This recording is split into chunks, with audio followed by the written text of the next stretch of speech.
এই যে একজন পেশেন্টের কেস শেয়ার করছি।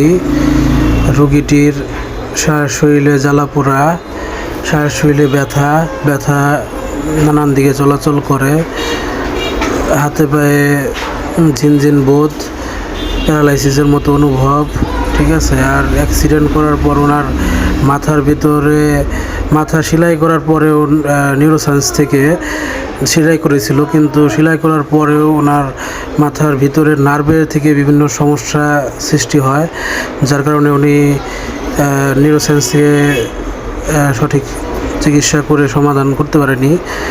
যাই হোক, তারপরে এখন আল্লাহর রহমতে এক ডোজ ওষুধ খেয়ে উনি ভালোই আছেন। তারপরে ওনার আরও বিভিন্ন সমস্যা ছিল, চোখে ছানি, তারপরে ওনার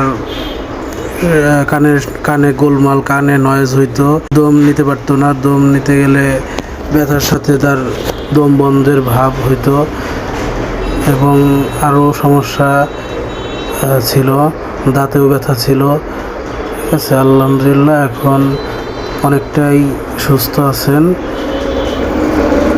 ওনার বদ হজম ছিল, ডায়াবেটিস ছিল, হ্যাঁ, মাথায় জ্বালাপোড়া করতো এবং কি সারা শরীরেই জ্বালাপোড়া করতো,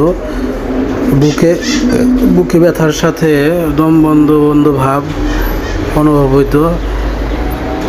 আর ওনার মুখে অনেক অরুচি ছিল, এবং কি উনি অ্যাক্সিডেন্টের পরে কিন্তু ওনার আপন মানুষদের, ঘরের ছেলে সন্তানদের, মেয়েদের কাউকে উনি চিনতেন না। ঠিক আছে, ওনার স্মৃতিশক্তি লোপ হয়ে গেছিল। ঠিক আছে, উনি কাউকে চিনতে পারতেন না, ওনার শরীর দুর্বল হয়ে যায়